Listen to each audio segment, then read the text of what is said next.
नमस्कार दोस्तों, astro science में आपका स्वागत है। आज हम एक व्यक्ति के जन्म कुंडली का विश्लेषण करने वाले हैं, तो आप ये वीडियो पूरे ध्यान से, मन से अंत तक देखिए। एक व्यक्ति ने हमसे संपर्क किया था कुंडली विश्लेषण के लिए, तो हमने उनको पूरी कुंडली विश्लेषण करके बताया है। साथ में जो दूषित ग्रह है उस ग्रह के बारे में उपाय और राहु केतु के बारे में भी उपाय बताए हैं। ठीक है, तो ये जो कुंडली है, जन्म कुंडली, ज्योतिष में ये जन्म कुंडली जो ग्रह, तारे, नक्षत्र की चाल और उनकी गति इन पर आधारित होती है।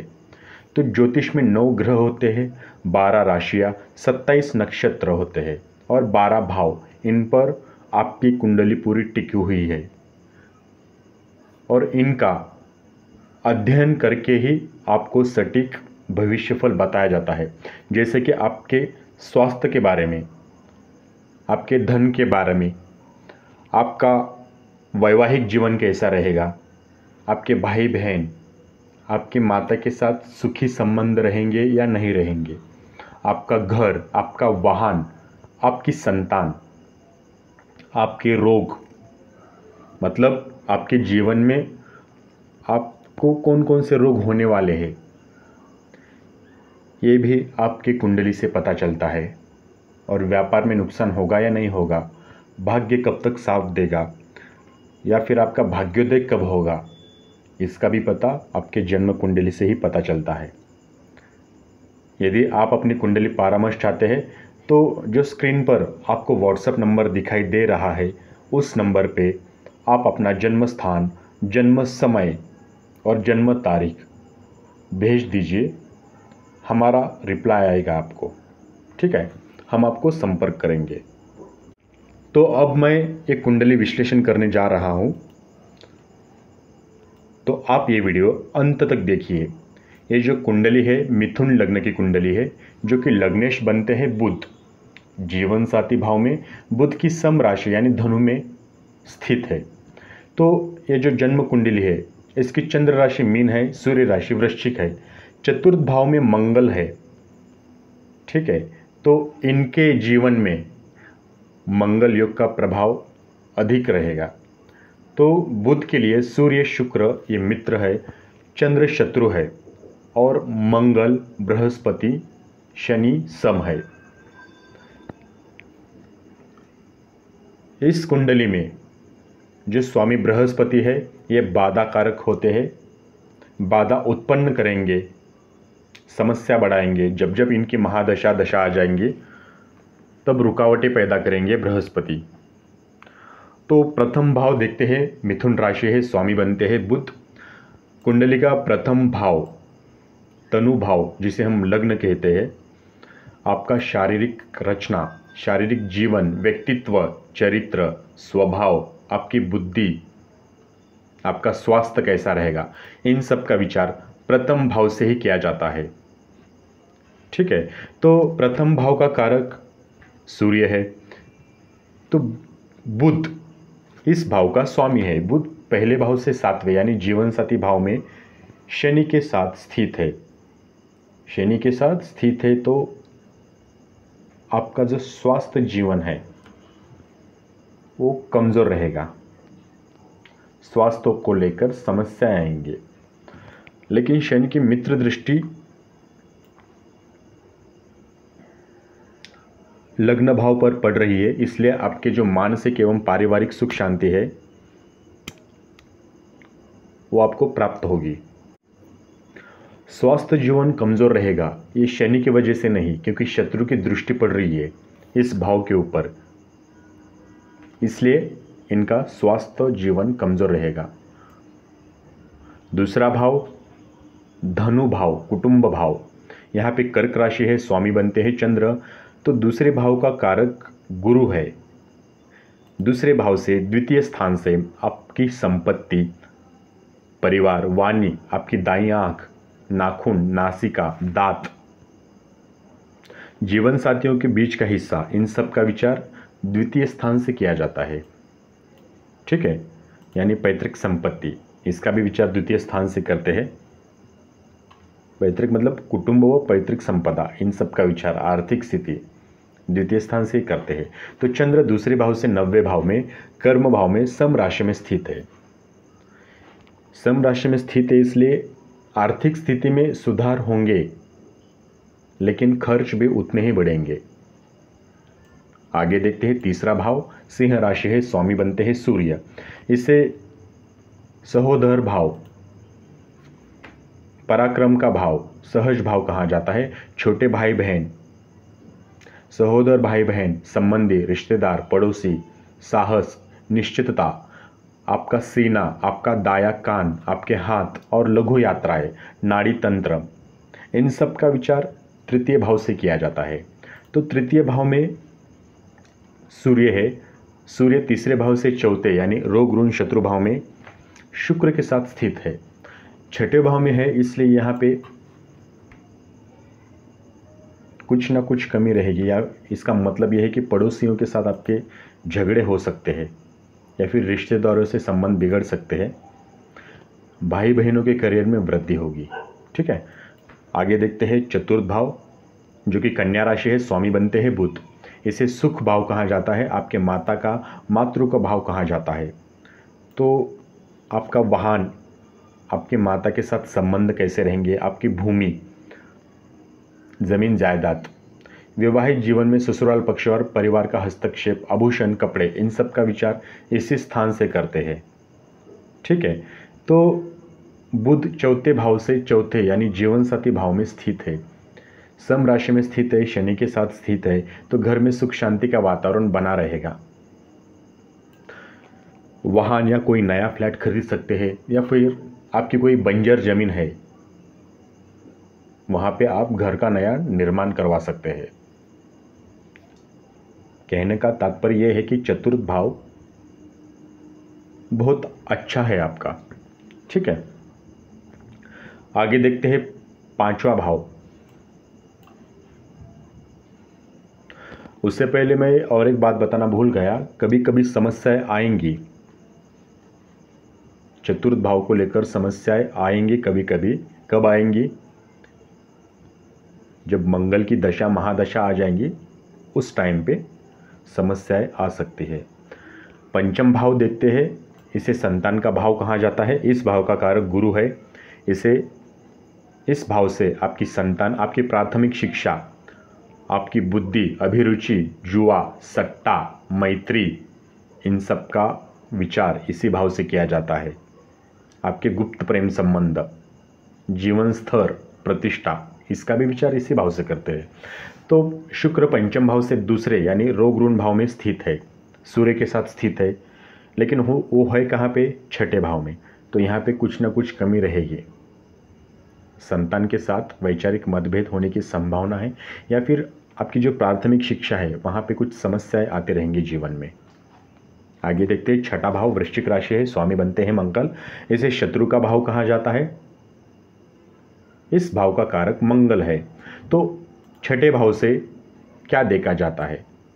रोग, ऋण, विवाद, चोट, मामा मामी, आपके शत्रु, बदनामी, चोरी, आपकी किराएदार, आपकी कमर, इन सब का विचार छठे भाव से किया जाता है।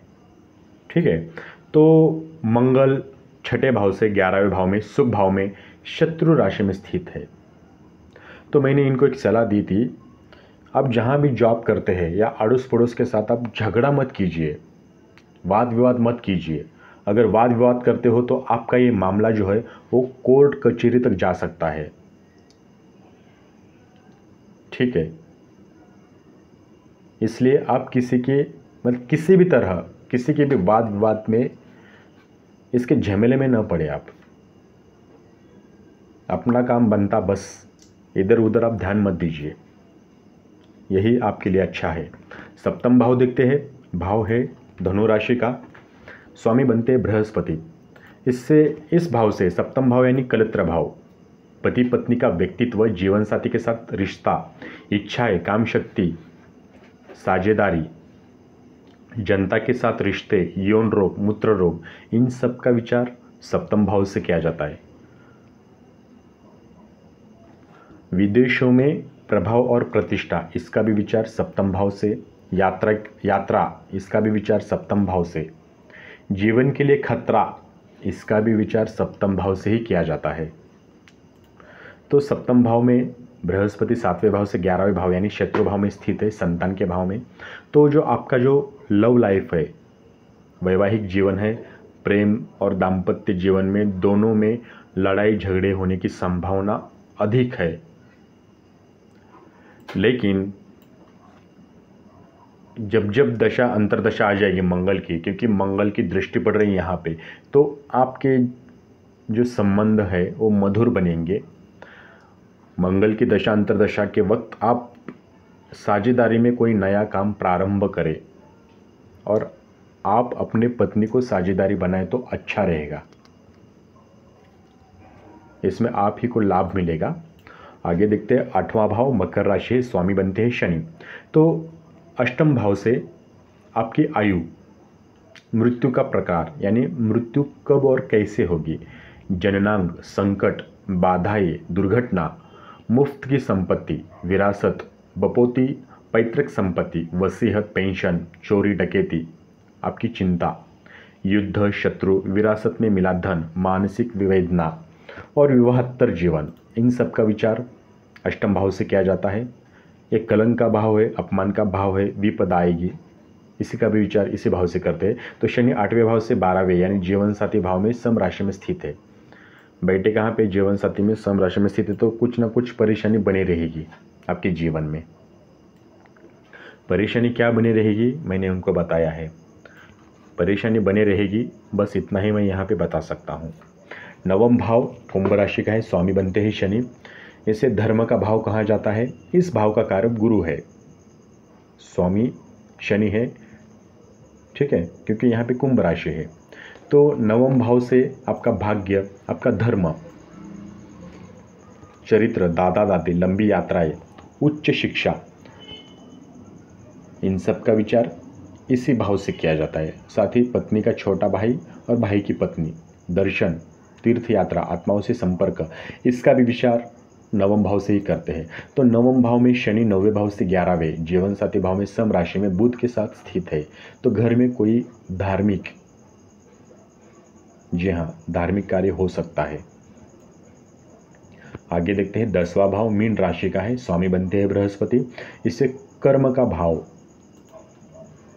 कहा जाता है, मतलब आपका व्यवसाय, आपकी कीर्ति, शक्ति, अधिकार, नेतृत्व, आपका मान सम्मान, सफलता, रुतबा, घुटने, चरित्र, कर्म, उद्देश्य, आपके पिता, अधिकारी, अधिकारियों से संबंध, व्यापार में सफलता, नौकरी में तरक्की मिलेगी या नहीं मिलेगी, सरकार से मान सम्मान मिलेगा या नहीं मिलेगा, इन सब का विचार 10वें भाव से किया जाता है।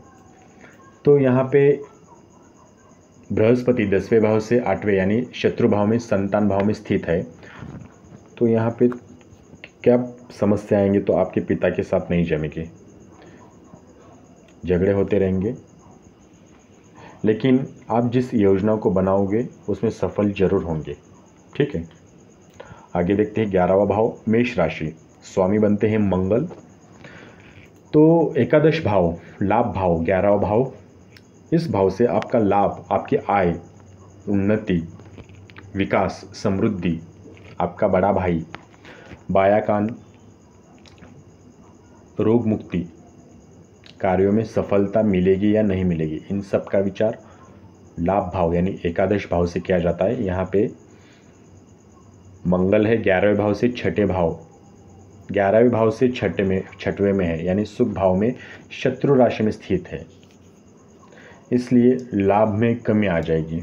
लेकिन जब जब बृहस्पति की दशा आ जाएगी, अंतर्दशा आ जाएगी, तब धन लाभ के योग बनते रहेंगे। वो आप योग मत छोड़िए, क्योंकि उस योग से आपकी आर्थिक स्थिति मजबूत हो जाएगी और समाज में मान सम्मान बढ़ेगा आपका, ठीक है। आखिरी भाव बचा है 12वां भाव, वृषभ राशि है, स्वामी बनते हैं शुक्र। इसे व्यय का भाव कहा जाता है।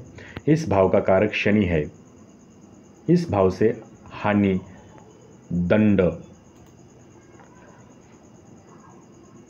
कारावास, शादी में नुकसान, नौकरी छूटना, अपने लोगों से अलगाव, संबंध विच्छेद, लंबी यात्राएं, विदेश में व्यवस्थापन, काम क्रीड़ा और यौन संबंधों से उत्पन्न होने वाले जो रोग है उसको इसी भाव से विचार किया जाता है। काम क्रीड़ा में कमजोरी, शयन सुविधा, अय्याशी, भोग विलास, इसका भी विचार इसी भाव से किया जाता है।